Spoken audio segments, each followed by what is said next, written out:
பாட்டாளி மக்கள் கட்சி வந்து அன்புமணியும் ராமதாஸும் எங்கே நிர்வாகம் பண்ணுறாங்க. அவங்க யாருக்கிட்ட காசு கொடுத்து இது பண்ணால் அவங்களுக்கு தான் பதவி. சொன்னோன்னா சொல்லணும், போடணும்னா போடணும். இப்போ இங்கே தான் சௌகரியமாக இருக்கிறாங்க. அவங்க தான் 150 கோடி கொடுத்து விஸ்வகர்மா அறக்கட்டளை வந்து ஆரம்பித்தவர். யார் உங்க பேர்ல? ஆமாம், அவருடைய 2வது மனைவி, அவங்க பேர் வந்து சுசீலா. இந்த வழக்கின் அடிப்படையில் இது நீதி அரசர் சொல்லி ஃபைனல் ஆர்டர் போட்டு வந்தது தானே இது. ஏன்னா யார்ப்பா சொன்னா உனக்கு அப்படி சொன்ன, நான் தேர்தல் முடிவிட்ட நான் கவனிச்சுக்கிறேன். ஒரு பேச்சாற்றல் கிடையாது, ஒரு எழுத்தாற்றல் கிடையாது. ஒரு சாதாரண நிருபர் கேள்வி கேட்கறதுக்கு பதில் சொல்லக்கூட அன்புமணிக்கும் ராமதாஸுக்கும் தகுதி இல்லை. CV சண்முகத்துக்கு நிலைமை தர்ம சங்கடமா இருக்கு. விக்கிரவாணி இடத்துல நிக்காத காரணம் இது ஒரு காரணமா? இதேதான் காரணம், வேற என்ன காரணம்?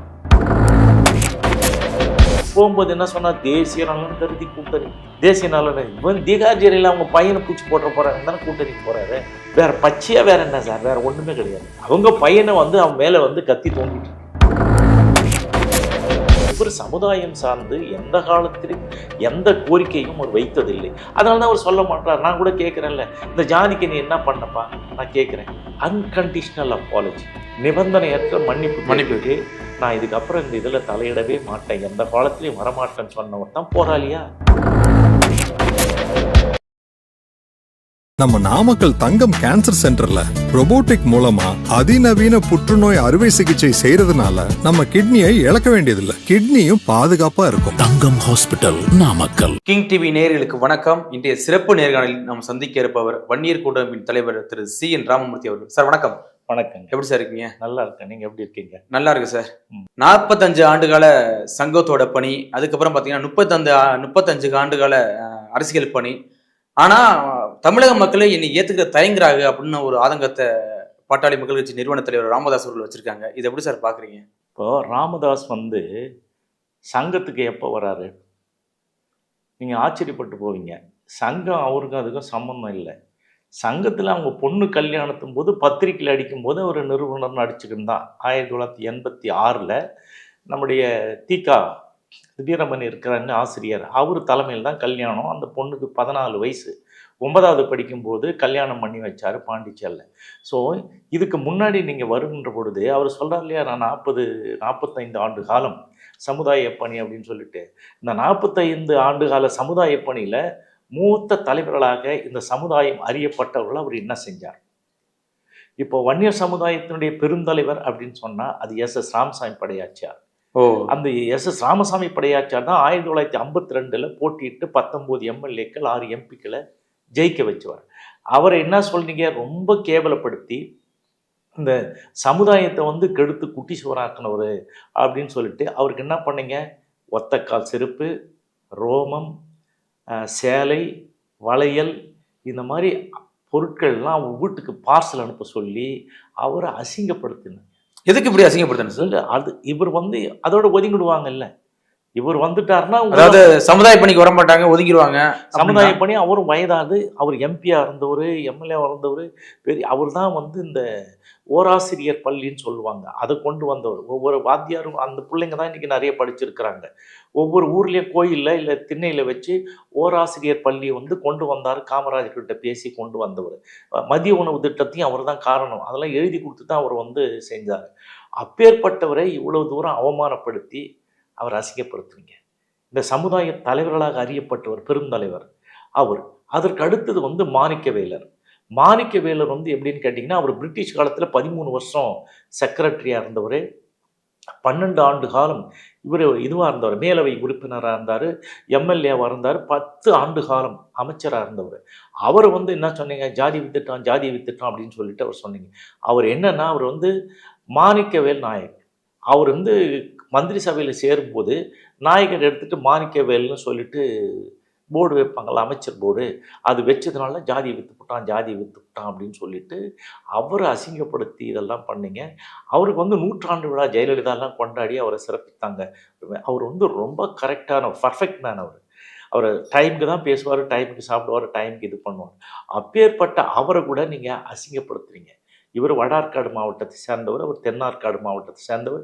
இவரும் ஒரு 9 MLAக்கள், 4 எம்பிக்கள் அந்த காலத்தில் கொண்டு வந்தவர் 52லே. ஸோ ஒரு இந்தியாவுக்கே வழிகாட்டி மாதிரி இப்போ ஒருத்தர் கட்சி ஆரம்பித்தா உடனடியாக வந்து ஒரு எம்எல்ஏ எம்பி ஆகிறதெல்லாம் அந்த காலத்தில் வந்து இவர் தான் ஃபஸ்ட்டு.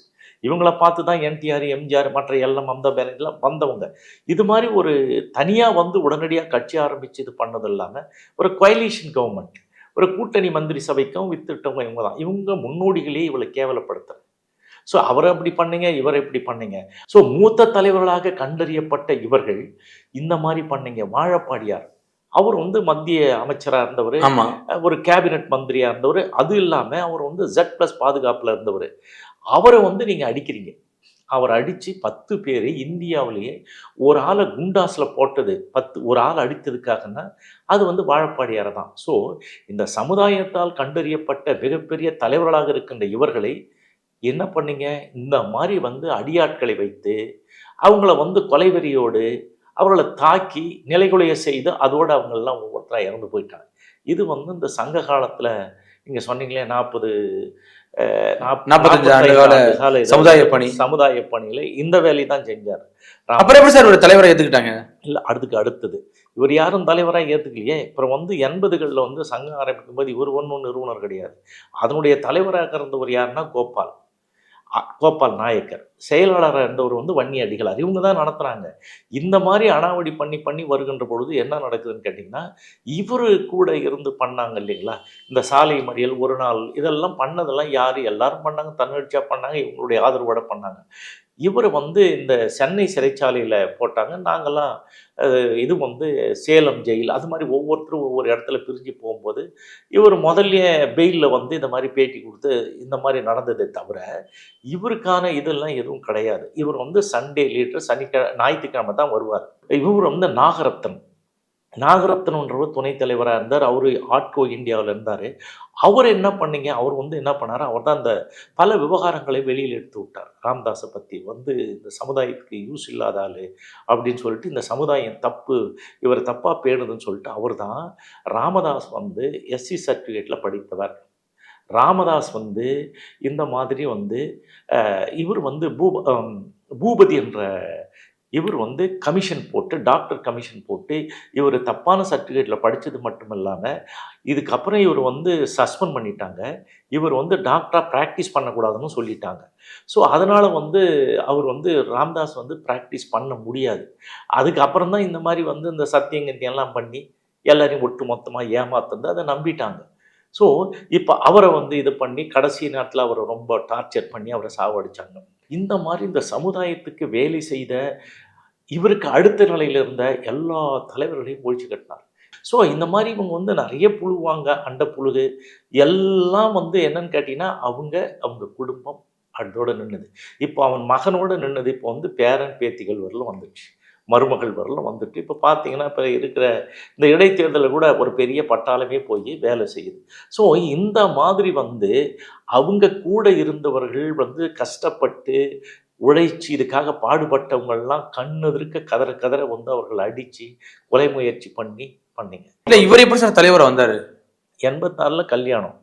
தலைவர்லாம் கிடையாது, ஞாயிற்றுக்கிழமை தானே வந்து போவார். அவரே தானே சொல்கிறாரு, நாங்கள் வந்து இவருக்கு வந்து என்னென்னா நிர்வாக குழு உறுப்பினர் தான் போட சொன்னோம். எல்லாருக்கும் அப்போ வந்து அதில் இன்ட்ரெஸ்ட் கிடையாது. இவர் வந்து தனியாக வருவார் போவார், அவ்வளோதான். ஸோ அப்போ வரும்பொழுது தான் இவங்களுக்கு வந்து வீரமணி தலைமையில் கல்யாணம் நடந்ததில் அவங்க பொண்ணுக்கு அவங்க அக்கா பையன்னு சொல்லிட்டு பரசுராமனுக்கு திருமணம் முடிச்சு கொடுக்குறாங்க. அப்போ போட்டது தான் ஒரு பத்திரிகையில், அது கூட வெளியிலாம் வரல, பத்திரிகையில் மட்டும் போட்டு ப்ரைவேட் சர்க்குலேஷன் மாதிரி அவங்க இதுக்குள்ள கொடுத்துக்கிட்டாரு. அதுக்கப்புறம் அதை ஃபாலோ பண்ணி வேறு ஏதாவது கூட்டம் நடத்தினா நாங்கள்லாம் தமிழ்நாடு முழுக்க பயணித்து இந்த வேலைகள்லாம் பார்க்கும்போது இவர் இந்த வேலையை பார்த்துக்கினேன். அப்புறம் நிறுவனர் மாதிரி சொல்லி சரி சமுதாயத்துக்கு வந்து ரொம்ப தவறு பண்ணி இந்த மாதிரி வந்தவர். அதான் வந்ததுலேருந்து எல்லாமே தப்புன்னு தவறும் தான் ராமதாஸ். ராமதாஸ் சமுதாயத்துக்காக எதுவுமே செய்யல் இல்லை, எதுவுமே பண்ணலையா சார்? இப்போ இத்தனை வருஷமா வந்து கடந்து வந்திருக்காரு, கிட்டத்தட்ட 35 வருஷம் அரசியல் பண்ணி. இப்போ ஒன்றுமே பண்ணாமல் வந்து அப்பே காலியாயிருப்பாரு சார். எப்படி சார் இப்போ இத்தனை வருஷம் கடந்து வரக்கூடிய காரணம்? இப்போ நம்ம என்னன்னா, நாங்கள்லாம் வந்து சமுதாய பணி செய்ய வந்துட்டோம். எப்போ கட்சி 1989 ஆரம்பித்த உடனே அவர் வந்து கட்சிக்கு போயிட்டு, அப்போ இந்த சமுதாய வேலைகள் யாரும் செய்யலை, நம்ம வந்து வந்தது சமுதாயத்துக்காக தானே சொல்லிட்டு இப்போ கட்சி மேலே இருக்கிற ஒரு இது வந்து தப்பாக அவர் பண்ணும் பொழுது நாங்கள் வந்து சமுதாய பணிகளை முன்னெடுத்தோம். அப்படி சமுதாய பணிகளை முன்னெடுக்கும் பொழுது தான் ஆட்சி அமைக்கிறார் கலைஞர் அவர்கள். ஆட்சி அமைச்சு 43வது நாள் அவரை போய் நாங்கள்லாம் சந்தித்து அவர் கேட்ட உடனே அப்போ தான் வந்து 50% இடஒதுக்கீட்டை 2ஆக பிரித்து 20% ஒதுக்கீடு எம்பிசின்னு கொடுக்குறாரு. அதில் 108 ஜாதி.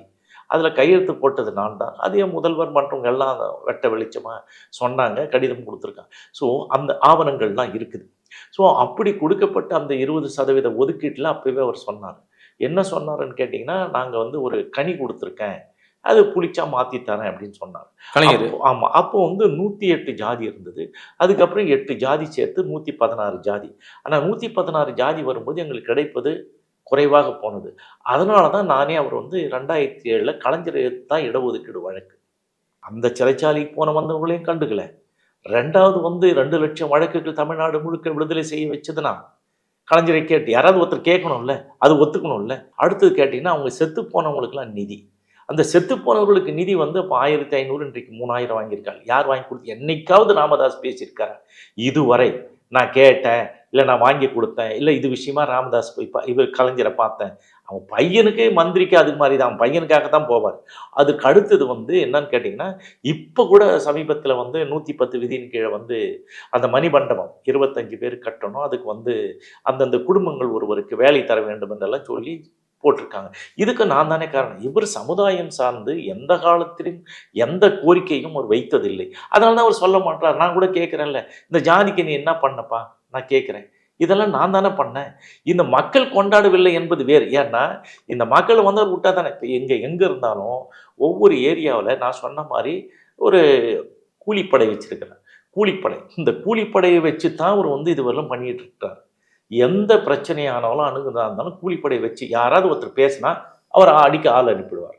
அவங்க என்ன பண்ணுவாங்க, சரி அதோட உங்களை எத்தனை முறை அட்டாக் பண்ணிருக்காங்க சார்? அதெல்லாம் 27 முறைக்கு 29 எஃப்ஐஆர் ராமதாஸ் மேலே இருக்குது. அதனால தான் நம்ம வந்து சொல்கிறோம், இந்த மாதிரி வந்து அவர் எங்கே போனாலும் அட்டாக் பண்ணுவார். அட்டாக் பண்ணலாம், ஆள் அனுப்புவார், காசு கொடுப்பார், எல்லாம் பண்ணுவார். ஒவ்வொரு டைமும் அவர்கள் தோல்வியைத்தான் கண்டு கொண்டு இருக்கிறார்கள். சமீபத்தில் கூட அந்த தேர்தல் அறிக்கை வெளியிட்டாங்களா எம்எல்ஏ எலெக்ஷனில். அப்போ வந்து ஒரு நிருபர் வந்து கேள்வி கேட்குறாரு, என்னங்க ஜனார்த்தனம் சொன்னது தானே 10.5, அது இதன் வழக்கின் அடிப்படையில் தானே வந்தது. இதைத்தானே நீ இது வந்து சட்டசபையில் வந்து முதல்வர் பேசிட்டு 10.5 என்பதே இதுவரை தெரியாதது வந்து வெளியில் சொல்லி இந்த வழக்கின் அடிப்படையில் இது நீதி அரசர் சொல்லி ஃபைனல் ஆர்டர் போட்டு வந்தது தானே இது. ஜனார்த்தனா யார்ப்பா சொன்னா உனக்கு அப்படி நான் தேர்தல் முடிவிட்டேன், நான் கவனிச்சுக்கிறேன் அப்படியெல்லாம் மிரட்டினார். உங்களுக்கு தெரியும், ஓப்பனா அதெல்லாம் பேசினாரு. அந்த நிருபரை கூட ரொம்ப பாவம் ஒரு மாதிரி அவரெல்லாம் தள்ளி கிள்ளி விட்டாங்க. ஆனால் ஒரு சாதாரண நிருபர் கேள்வி கேட்கறதுக்கு பதில் சொல்லக்கூட அன்புமணிக்கும் ராமதாஸுக்கும் தகுதி இல்லை. ஒரு சின்ன ஒரு அதாவது என்ன சொல்றதுன்னு கேட்டிங்கன்னா, ஒரு பேச்சாற்றல் கிடையாது, ஒரு எழுத்தாற்றல் கிடையாது, எதையும் எதிர்கொள்ளக்கூடிய ஒரு சின்ன சாதாரண நிருபர் கேட்டாலே சாணியை கையில் வாங்கிக்கணும் ஓடுற ஆட்களை தான் அவங்க இருக்கிறாங்க. இதுவரை அறியப்பட்டது. இவர் வந்து என்ன பண்ணாரு, என்ன போராளி இவர், என்ன பண்ணி இதுவரை செஞ்சிருக்காங்க. இந்த சமுதாயத்துக்கு நான் தான் செய்திருக்கிறேன். இதை நான் செய்திருப்பதை இரும்பு திரை போட்டு இங்கே விடுறதில்லை. ஏன்னா எந்த ஊரில் போனாலும் இப்போ கூட இடைத்தேர்தல் என்ன பண்ணாங்க, எல்லா இடத்துலையும் போயிட்டு தமிழ்நாட்டில் இருக்கிற எல்லா வண்டிகளும் வர வச்சுட்டாங்க.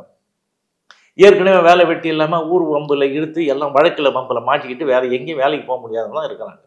அவங்க வந்து ஒரே அமக்கலம் பண்ணிக்கின்னு யாருக்கிட்டையும் பண்ணாமல் நாங்கள் தான் இது எங்கள் பூமி நாங்கள் பண்ணோம். வந்து செத்து போனாங்க, அங்கே நிறைய பேர் இருக்காங்க, 10-13 பேர். அவங்களுக்கு வந்து யாருக்காவது ஒரு சின்ன உதவியாக கிடையாது. யாராவது பேசியிருக்கிறாங்களா? இல்லை. இதுக்கு முன்னாடி கொடுத்துருக்குறாங்களா? இல்லை. நான் தானே அவர்களுக்கு வந்து 3 லட்சம் ரூபாய் வாங்கி கொடுத்தேன். அந்த காலத்தில் 25,000 ரூபாய் தான் அரசு நிதி, அதுக்கு மேலே கொடுத்ததே கிடையாது. புரியுதுங்களா? அந்த காலத்தில் அவ்வளோதான். அதுவே பெரிய விஷயம் 89லாம். அப்போ வந்து நான் ஒரு கலைஞர்கிட்ட 89-90ல் கேட்குறோம், இந்த மாதிரி வந்து நீங்கள் பண்ணணும் அப்படின்னு சொல்லிட்டு. அதுக்கப்புறம் அந்த இறந்துபட்டவர்களுக்காக நிறைய பேர் இந்த ஃபிலந்த்ரபிஸ்ட்டு பாவம் அந்த காலத்தில் பார்த்து சங்கராச்சாரியார்லாம் கொடுத்தாங்க பணம், சில தொழிலதிபர்கள்லாம் கொடுத்தாங்க. அது எல்லாம் முதலமைச்சர் நிவாரண நிதிக்கு வந்ததெல்லாம் சேர்த்து எங்களுக்கு கொடுக்கணும்னு கேட்டு அவ்வளோ விளக்கமாக கேட்குறியாப்பா நீ அப்படின்னு சொல்லிட்டு கலைஞர் வந்து அந்த 3 லட்சம் ரூபாய் கணக்கு போட்டு அதனுடைய இது பண்ணி தான் 3 லட்சம் ரூபாய் கொடுத்தாரு. ஸோ இது வந்து இந்த மாதிரி சமுதாயத்துக்கு எதுவுமே செய்யலையே, செஞ்சிருந்தா பரவாயில்ல, ஏதாவது ஒன்று விரல விடலாம்ல. இல்லை. ஸோ எந்த இதுக்கும் வராத ஒரு போராளின்னு பேர் வாங்கிக்கினார்.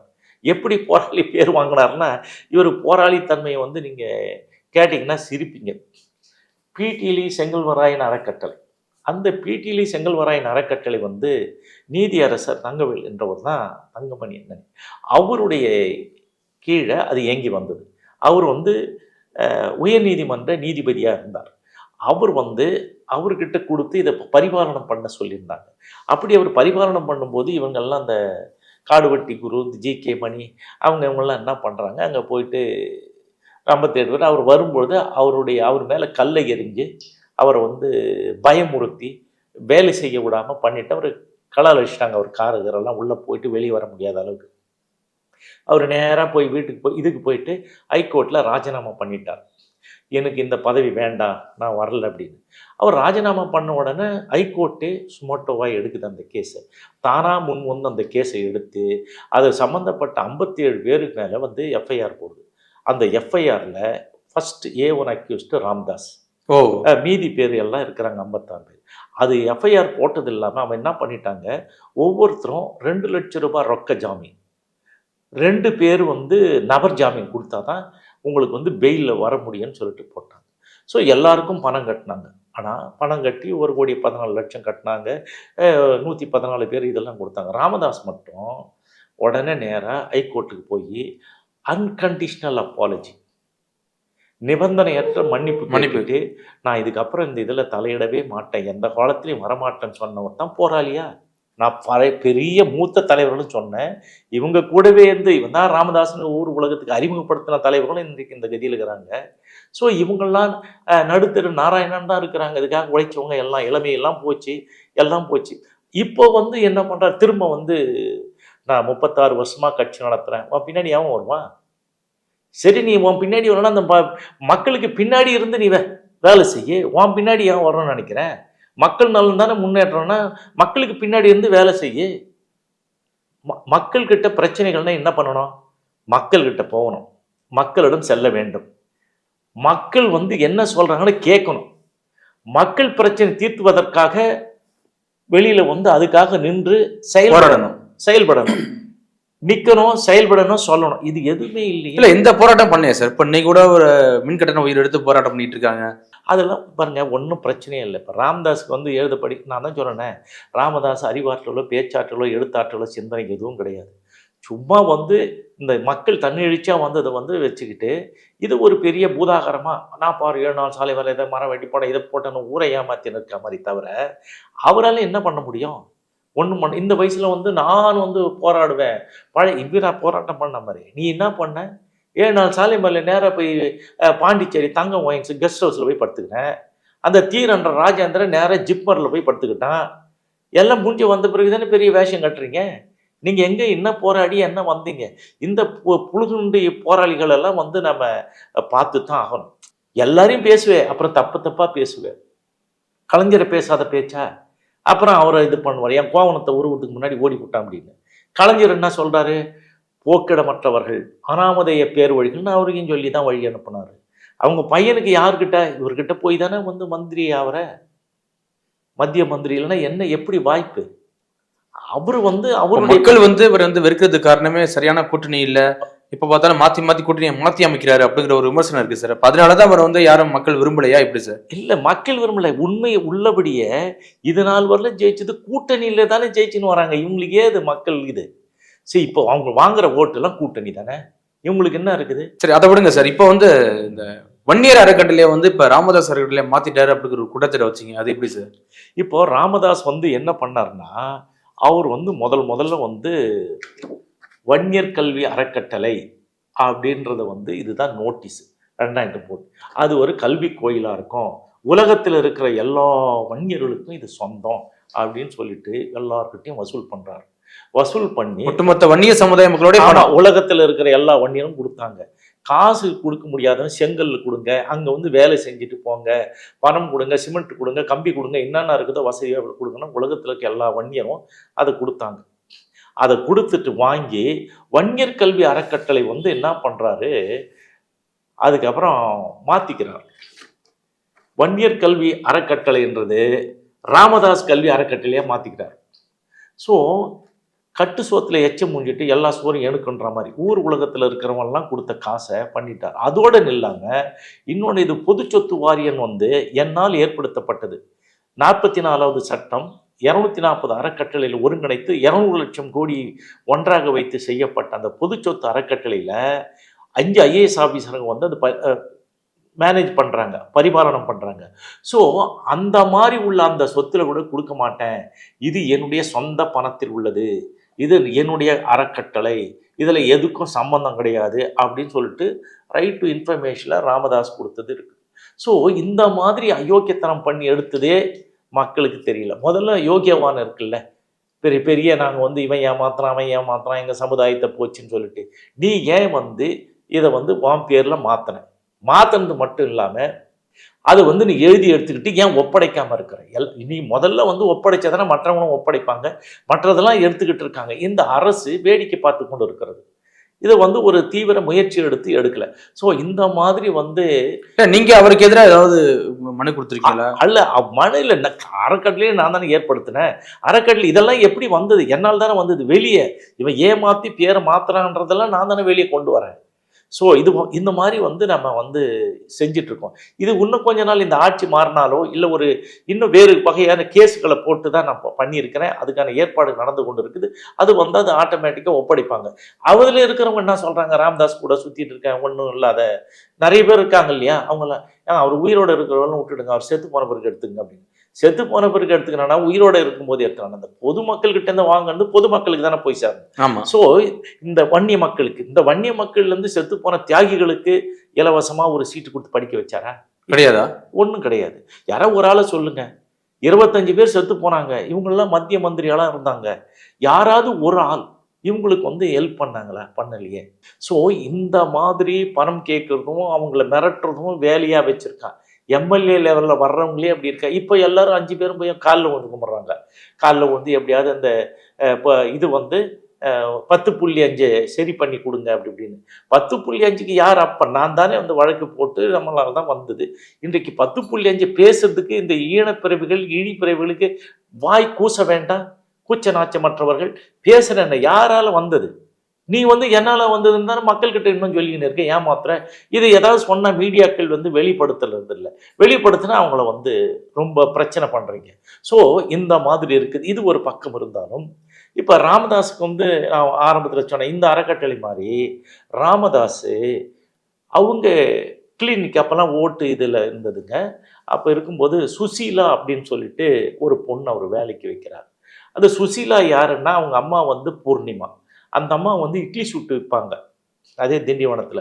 அது காலையில் போய் இட்லி சுட்டுன்னு போனதெல்லாம் விற்றுக்கிட்டு அதுக்கப்புறம் வந்து இந்த கிளினிக்கில் வந்து டோக்கன் கொடுத்துட்டு சாணியெல்லாம் போட்டு கோலம் போட்டு அங்கே இருக்குது. ஸோ அந்த பொண்ணை வந்து இது பண்ணி அதை வந்து நர்ஸ் மாதிரி இவர் சொல்லி நர்ஸ் மாதிரி, வெளியில் எல்லாம் நர்ஸுன்னுவாங்க, நர்ஸும் கிடையாது ஒன்றும் கிடையாது, அது 8ஆம் கிளாஸ் கூட படிக்கலது. ஸோ அந்த பொண்ணை என்ன பண்ணுறாரு, இது மாதிரி பண்ணி ஒரு இதுக்கு வந்த பிறகு அவங்க மருமகன் இருக்கான் பரசுராமன். இந்த வீடு எல்லாம் அவன் நிர்வாகம் பண்ணும்பொழுது அப்போல்லாம் அந்த இடத்த இடிச்சிட்டு கட்டுறாங்க. இடத்த இடிச்சிட்டு கட்டும் பொழுது அது என்னென்னா வாழப்பாடி ராமமூர்த்தி தான் 1.5 ஏக்கர் நிலத்தில் அந்த டீ கூட்டு போட்டதில் 25 லட்சம் அந்த காலத்தில் மும்பை கம்பெனி வாங்கிட்டாங்க. என்கிட்ட எல்லா டாக்குமெண்ட் இருக்குது, வேணா நான் வெளியே கொடுக்குறேன். அந்த மாதிரி உள்ளதை போட்டு கட்டும்போது இந்த வந்து அந்த பரசுராமனுடைய பசங்களை வந்து காருக்கு டீசல் ஸ்கூலுக்கு போகிறதுக்கு போடாமல் இந்த பொண்ணு கலாட்டா பண்ண உடனே அவன் அங்கேருந்து வந்து இதை செருப்பால் அடித்து துரத்தி விட்டான் அந்த பொண்ணை. அது வந்து போயிடுது, அன்னையோட அந்த இதுக்கு வராமல் போயிடுது. போன உடனே என்ன பண்ண மாதிரி, நீ சைக்கிள் சாலை போக வேண்டியதானே, ராமதாஸ் ரிக்ஷாவில் தான் போக மாதிரி. ஸோ அந்த மாதிரி அடித்து துரத்தின உடனே என்ன பண்ணாங்க, உரத்தி அப்படின்ற ஊரில் கொண்டு போய் வச்சுருந்தார். அதுக்கப்புறம் உரத்திலேருந்து அப்புறம் கடம்பாடின்னு ஒரு ஊரில் வச்சுருந்தாங்க. சரி, அதுக்கப்புறம் தனியாக ஒரு வீடு எடுத்து நிலத்துக்குள்ளே வச்சு இது பண்ணியிருந்தார். இந்த பொண்ணு டெய்லி அந்த திண்டிவனம் காந்தி சிலையிலேருந்து பஸ்ஸில் போய் வேலை பார்த்துட்டு அங்கே வரும். இல்லை இவர் போனார்னா அந்த வீட்டுக்கு அங்கே இருந்துட்டு அதை கூட்டிகிட்டு வருவார். அவருடைய 2வது மனைவி, அவங்க பேர் வந்து சுசீலா. இந்த சுசீலாவுக்கு தான் அவர் என்ன பண்ணார், இது பல பேருக்கு தெரியுமா சார்? இது நான் சொல்கிறேன், இப்போ தெரிஞ்சுக்கிட்டோம். இப்போது நான் வந்து 10.5% நான் தான் வாங்கி கொடுத்தேன்னு சொன்னால் அது தெரியாது, இதெல்லாம் உடனே தெரிய வந்துடும். ஏன்னா இது வந்து இப்போ கட்சி அவங்க தான் நிர்வாகம் பண்ணுறாங்க. பாட்டாளி மக்கள் கட்சி வந்து அன்புமணியும் ராமதாஸும் எங்கே நிர்வாகம் பண்ணுறாங்க. அவங்க யாருக்கிட்ட காசு கொடுத்து இது பண்ணால் அவங்களுக்கு தான் பதவி. சொன்னோன்னா சொல்லணும், போடுனா போடணும். ஸோ இப்போ வந்து அவங்க வந்து என்ன பண்ணாங்க, அதுக்கப்புறம் இது ஏன் வரலாறாக சொல்கிறேன்னா, இதுக்கப்புறம் வந்து இந்த இதில் வந்துட்டாங்க.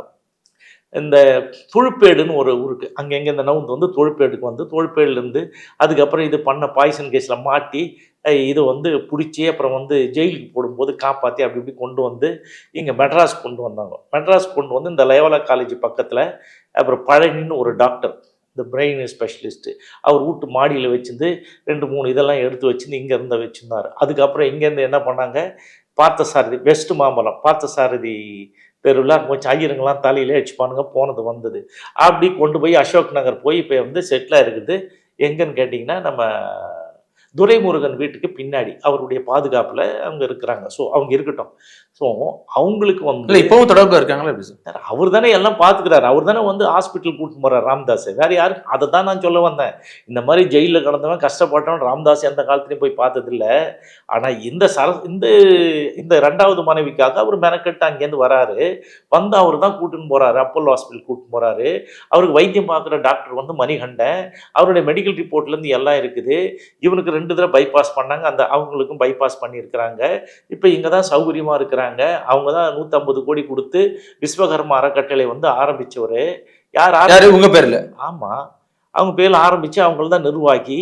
அதுக்கப்புறம் வந்து இதுக்குள்ள வந்து பெட்ரோல் பங்க் இருக்கிறதுல பெரிய பெட்ரோல் பங்குங்க இது இருக்குதுல்ல, நம்ம ஸ்ரீபெரும்புதூர்.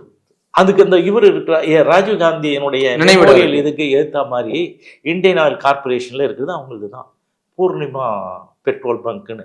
பூர்ணிமா யாருன்னு கேட்டால் அந்த சுசீலாவுடைய சொந்த அம்மா. ஸோ அவங்களுக்கு வச்சு அது மாதிரி பண்ணியிருக்காரு. இந்த பொண்ணு அங்கே வேலை செய்யும்போது கல்யாணம் பண்ணி கொடுக்குறாங்க. கல்யாணம் பண்ணி எங்கே கொடுக்குறாங்க? திருவண்ணாமலைக்கு. இவன் அப்போவே இந்த மாதிரி ரவுடின்றதுக்கு நான் எஸ்டாப்ளிஷ் பண்ணுறேன். அங்கேருந்து ஆள் அனுப்பி அவன் தாலிலாம் அறுத்து போட்டு அந்த பொண்ணை இருக்கணும்ட்டாங்க. ஸோ இதெல்லாம் உண்மை, இதெல்லாம் வெட்ட வெளிச்சமானது, இதெல்லாம் நான் மூடி மறைக்குது. அப்படியாப்பட்ட யோகியவான் ராமதாஸ். இப்போ அதுதான் இவர் நாடக காதலை பற்றி பேசுறதெல்லாம் பாருங்களேன். அந்த முதல்ல நாடக காதல் பேசுகிறேன்னு சொல்லிட்டு அந்த சரஸ்வதி இது மாதிரி ஏமாற்றி அடிச்சு விட்டு ஓடி வந்தவனா தான் அவங்க அண்ணன் தம்பியெல்லாம் பிடிச்சி கட்டி போட்டு லேம்ப் போஸ்ட்டில் அவனை கல்யாணம் பண்ணி வச்சாங்க. அப்புறம் இந்த மாதிரி தப்பும் வேறு. சரி, ஓகே, அவருக்கு 2வது மனைவி போட்டோம். இப்போ வந்து அவங்க என்ன கேட்டாங்க, 200 கோடி தான் கேட்டாங்க. இப்போ அது ஒன்று இந்த தேர்தல் வந்த உடனே 500 கோடி 2 இடத்துல வருமானம் பண்ண மாதிரி ஒரே நேரத்தில். இதுதான் ஃபர்ஸ்ட் டைம். உங்ககிட்டையும் வரேன், அவங்ககிட்டையும் வரேன், இவங்ககிட்டையும் காசு வாங்கி. அதிமுக ப்ளஸ் வந்து பாஜக. இப்போ பாஜக வந்து என்ன சொன்னார், பாஜக சொன்னார் இவங்ககிட்ட 500 கோடி வாங்கி கொடுத்துருக்காங்க. இப்போ அந்த 500 கோடியோட பாதுகாப்பாக அந்த அறக்கட்டளைக்கு அவங்க தான் வச்சுட்டு இருக்காங்க. பணம் வந்து சுசீலா கிட்ட தான் இருக்குது. அவங்க கேட்டது 200, எக்ஸ்ட்ரா வந்து 300 கோடி கொடுத்தாச்சு, வச்சுட்டு இருக்காங்க. இதுக்கான ஏற்பாடுகள் போனது வந்தது பேசுனதெல்லாம் யாருன்னு கேட்டால் சிவி சண்முகம். இப்போ சிவி சண்முகத்துக்கு நிலைமை தர்ம சங்கடமா இருக்கு. விக்கிரவாணி இடத்துல நிக்காத காரணம் இது ஒரு காரணமா? இதே தான் காரணம். வேற என்ன காரணம்? எதுக்கடா வம்புன்னு சொல்லிட்டு இன்னைக்கு எல்லாம் நின்று இருப்பாங்களே. காசை கொடுத்துட்டோம், நம்ம என்ன போய் பேசி என்ன பண்றது? அங்க வந்து மேல இருந்து கட்சிக்கு சொல்லணுமா இல்லையா? கட்சிக்கு சொல்றதுக்கு யாரு இருக்கிறாங்க? பதில் சொல்லணும்ல. நீ வந்து சிவி சண்முகத்தை கேட்டா சிவி சண்முகம் நான் போன வந்து நீங்களே எனக்கு முன்னாடி கொண்டு போய் கொடுத்துட்டீங்களா, அது என்னையா பண்றது? என் கையில் அவன் தான் சொன்னார் கொடுக்க சொல்லிட்டு 5:30 மணிக்கு வர சொன்னாங்க, 6:30 மணிக்கு வர சொன்னாங்க. இவங்க 5:30 மணிக்கு பிஜேபி உட்காந்து எல்லா வேலையும் முடிச்சுட்டு பணம் இது பட்டுவாடா பண்ணின்னு போயிட்டாங்க. ஸோ அவங்களுக்கு வந்து இது ரெட்டடிப்பு வருமானம், அதனால ஒன்றும் பிரச்சனை இல்லை. ஸோ ராமதாஸ் வந்து இப்போ வந்து அந்த 2வது மனைவிக்காக எல்லா வேலையும் பார்த்துட்டு இருக்காரு. கட்சி அவங்க தான் நடத்துகிறாங்க. இவன் அன்புமணியெல்லாம் ஒன்றும் நடத்தலை. அன்புமணியும் நடத்தாத போது சொல்கிறது கேட்காத போது இவங்கெல்லாம் யார்? ஜிகே மணியெல்லாம் ஒன்றும் கிடையாது, ஒன்றுத்துக்கும் உதவாதால் தான். இந்த மாதிரி வந்து அவங்க செஞ்சிட்ருக்காங்க. இந்த நிதி இது ஆதாரங்கள்லாம் வந்து இவங்கக்கிட்ட தான் இருக்குது, கட்சி அவங்ககிட்ட தான் இருக்குது. ஸோ இப்போ அந்த 2வது மனைவி வைக்கிறது தான் சட்டம். அதுக்காக தான் அவர் வந்து பண்ணிக்கின்னு இருக்கிறாரு.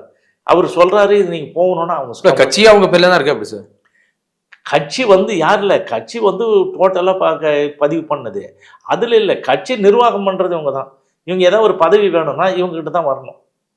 யார்? இந்த சுசீலா கிட்ட சொன்னால் தான் இவருக்கு பதவி போடுங்க, மாவட்ட சில பணம் வாங்கிட்டேன்னா அவர் போட்டுருவாங்க. அதுதான் நடக்குது. இல்ல புதுசா இருக்கு இந்த விவகாரம். இது யாருக்குமே தெரியாது சார். இல்லை, யாருக்குமே தெரியாதான். நாங்கள் ஆதி காலத்தில் நிறைய விஷயங்கள் 10.5% நான் தான் வாங்கி கொடுத்தோம். அது யாருக்கும் தெரியாது, மக்கள்கிட்ட போகிறதில்ல. அதே மாதிரி இந்த 200 லட்சம் கோடி ரூபாய் சொத்து 240 அறக்கட்டளை மீது ஜனாதிபதி கையெழுத்து போட்டு இந்தியாவில் முதல்ல உருவாக்கி கொடுத்துறாங்க. அதுவும் யாருக்கும் தெரியல. அதுக்கப்புறம் நல வாரியம் பட்ஜெட்டில் ஃபண்டு ஒதுக்கி சீர்மரபினர் மற்ற நரிக்குறவர் மாதிரி எல்லாருக்கும் இருக்கு இல்லைங்களா, கல்லர் நலவாரியம். அது மாதிரி வன்னியர்களுக்கு நலவாரியம் வேணும்னு வழக்கு போட்டு அதுவும் ஜெயிச்சு கொடுத்தோம். இதுவும் இருக்குது. ஸோ இந்த மாதிரி எல்லாம் வந்து நாம் செஞ்சாலும் அது நாம் செய்யலை. ஏன்னா இவர் முதல்ல வந்து ஒரு 11 ஆண்டு மத்திய மந்திரி, 7 பேர் இருந்தாங்க. அதனால அவங்களுக்கு இந்த ப்ரெஸ் மீடியா அவங்க சொன்னதை கேட்குறாங்க. ஸோ இந்த மக்களை வந்து நான் முன்னெடுக்கிறேன்னு சொல்லிட்டு என்ன பண்ணுறேன், ஊமை ஜனங்கள், எனக்கு வயசானாலும் கோல் ஊனிக்கிட்டு போய் நான் வந்து பிரச்சாரம் பண்ணுவேன், இந்த சமுதாய மக்களுக்கு செய்வேன். நீ முதல்ல இந்த சமுதாயமே கிடையாது. ரெண்டாவது, நீ இந்த சமுதாயம்னு சொன்னால் நான் சொல்கிறேன், நான் வந்து அருந்ததியர்களுக்கு இடஒதுக்கீடு நான் தான் வாங்கி கொடுத்தேன். அருந்ததியர் நீயா வாங்கி கொடுத்தேன்? அது வலசை ரவிச்சந்திரன் வாங்கி கொடுத்தது. அவங்க சமுதாய மக்களுக்கு போராடி அவர் வாங்கினார், கலைஞர் கொடுத்து. இப்போ எல்லாரும் என்ன சொன்னார், பிஜேபி எங்கே வேணாலும் போங்க, நீங்கள் பிஜேபிக்கு மட்டும் போகக்கூடாதுன்னாரு. அந்த பிஜேபி கட்சியில் இவருக்கு முன்னாடி இருந்தவங்க 3 பேர் எம்பி போனான். அதில் 23 எம்எல்ஏ அங்கே தான் போய் செட்டில் ஆனான். எவனும் திரும்ப வரல. இப்போ இவரே அங்கே போய் இருக்கிறார். போகும்போது என்ன சொன்னால், தேசிய நலன் கருதி கூட்டணி, தேசிய நலன். இவன் திகார்ஜரியில் அவங்க பையனை பூச்சி போட்டுற போகிறாங்கன்னு தானே கூட்டணிக்கு போகிறாரு. வேற பச்சையாக வேற என்ன சார், வேற ஒன்றுமே கிடையாது. அவங்க பையனை வந்து அவன் மேலே வந்து கத்தி தூங்கிட்டு இருக்கு. ஸோ அவன் பண்ண ஊழல்கள், அவன் பண்ண பிரச்சனைகளுக்கு வந்து வாய்தா இதுதான் இருக்கிறார். இன்னும் அந்த கேஸ் ஒன்றும் நடந்து முடிக்கலை. ஸோ அதனால் வந்து அவர் போகிறார். சரி, நிறைய யூனிட்டுகளை மூடனார். 100 ஆண்டு பழமை வாய்ந்த இந்த கிங் இன்ஸ்டியூட்டை மூடினது யார், அன்புமணி. அதே மாதிரி நீலகிரியில் இருக்க பாஸ்டர் இன்ஸ்டியூட்டை மூடினது யார், அன்புமணி. அதே மாதிரி இமாச்சல பிரதேஷ் கொசால இருக்க இன்ஸ்டியூட், ரிசர்ச் இன்ஸ்டியூட் மூடினது யார், இதெல்லாம் 100 ஆண்டுகள் பழமை வாய்ந்த வேக்சின் கம்பெனி. ஸோ மூடிட்டு இவங்க போன உடனே யார் வந்தது, குலாம் நபி ஆசாத் வந்த உடனே அது எல்லாத்தையும் சரி ரன் பண்ண வச்சாங்க. ஸோ இந்த மாதிரி வேலைகளை எதுக்கு பண்ண, நீ மூடிட்டு அதில் வேலை செஞ்ச கீர்த்தி வாசனை வச்சு அம்பத்தூரில் இவன் மாமனார் வச்சு கிரீன் சேனல்னு ஒரு கம்பெனி ஆரம்பித்து அதில் வந்து அந்த ஆர்டர்லாம் கொடுத்து சப்ளை பண்ணி. இந்த மாதிரி ஒரு அயோக்கியத்தனம் இதெல்லாம் யாருக்கு தெரியும், யார் சொன்னால் கேட்பாங்க. இவ்வளோ சொல்றீங்க சார், உங்களுக்கு ஏதாவது கொலை மிரட்டல் வரலையா? கொலை மிரட்டல் அதெல்லாம் பார்ப்போம் நாங்கள். இல்லை, இந்த வீடியோ பார்த்ததுக்கு அப்புறம் வருமா? இல்லை, எல்லா கொலை மிரட்டலும் பார்த்துட்டு வந்தாச்சு. இதுக்கப்புறம் நமக்கு என்ன இருக்குது, இந்த உண்மையை நான் வந்து சொல்கிறதுக்கு என்ன காரணம் எனக்கு தெரிஞ்சுது. இன்னொன்று, இந்த வேலையை வேறு யாராவது செய்திருந்தால், இந்த வாழ்வாங்கு வாழ்ந்த சமுதாயம் தலைமிருந்து வாழ்வதற்காக சகோதர சமுதாயம் பாதிக்காதவாறு நீங்கள் எங்கேயாவது வெளியில் போக முடியுதா சார்? நம்ம சொன்னோம்னா வன்னியன்ற வரலும் நல்ல பையன்பா அப்படின்ற மாதிரி சொல்கிறாங்க. வன்னியன் தெரிஞ்சால் அவன் மேலே கண்ணை வை, அவன் ராம்தாஸ் ஆளுன்ற மாதிரி தப்பாக போச்சு இல்லை. அது வந்து ஏன் அந்த அவப்பேறு யார் உண்டு பண்ணுறது? இந்த ரோக் பீப்புள் நம்மளை சொல்கிறானே, அந்த மானக்கேடு எதுக்கு? 86 வயசாகுது, தப்பு பண்ணிட்டு வரவனா மற்றவனை என்ன சொல்லணும், படிடா, இவர் அந்த வீட்டுக்குள்ள படிச்சிருக்கான், நல்லா இங்கே படிக்கிறாங்க. உன்னை விட கஷ்டப்பட்டு அல்லும் மகன் பசியும் பண்ணி மருந்து படிங்களோட சண்டை. அது வந்து எந்த விதத்தில் நியாயம்? கண்டிப்பாக சார், தர்மமாக கிடையாது. உனக்கு வந்து சமம். அவங்க வந்து அவங்க உழைச்சி அவன் கஷ்டப்பட்டு அவன் படிக்கிறாங்க. அதே மாதிரி நீ கஷ்டப்பட்டு நீ படிச்சுக்குமே மேலே வான்னு சொல்லணுமா இல்லையா? கல்வி மண்ணு தானே எல்லா ரெவல்யூஷனுக்கும் காரணமாக இருக்கிறது. இந்த விஷயங்கள் எல்லாம் எடுத்து சொல்ல இது வரணும். ராமதாஸ்னால எல்லாம் பயந்துக்கிறாங்க. ராமதாஸ் ஒன்றும் இல்லாத அல்கா பையன் நான் தான் சொல்கிறேன். ராமதாஸ் வந்து ஒரு தீய சக்தி, ராமதாஸ் வந்து ஒரு விஷப்பூச்சி. இவங்க வந்து தமிழக அரசியலேருந்து வழிச்சு எறியப்பட வேண்டியவர்கள். இதுக்கு காலம் வந்து எல்லாத்துக்குமே ஒரு இது இருக்கு இல்லையா? உண்மை புறப்பட்டு வரும்போது பொய்யெல்லாம் போய் ஓடி ஒளிஞ்சிக்கும். இவ்வளோ நாள் அவங்க ஊர்வலம் வந்துட்டாங்க. இதுக்கப்புறம் நாங்கள் வந்து இது எல்லாரும் சொல்லுவோம், ஊருக்கு சொல்லுவோம். இப்போ ஒரு சிஎன்ஆர் சொல்கிறாரு, இன்றைக்கி 1000 சிஎன்ஆர் சொல்ல வருவாங்க. கண்டிப்பாக இதுக்கு ஒரு விடிவு காலம் உண்டு தானே. கண்டிப்பா சார், கண்டிப்பா சார், பொறுத்திருந்து பார்ப்போம் என்ன நடக்குதுன்னு. மிக்க நன்றி சார். நன்றி, வணக்கம். நம்ம நாமக்கல் தங்கம் கேன்சர் சென்டர்ல ரோபோட்டிக் மூலமா அதிநவீன புற்றுநோய் அறுவை சிகிச்சை செய்யறதுனால நம்ம கிட்னியை இழக்க வேண்டியதில்லை. கிட்னியும் பாதுகாப்பா இருக்கும். தங்கம் ஹாஸ்பிட்டல், நாமக்கல்.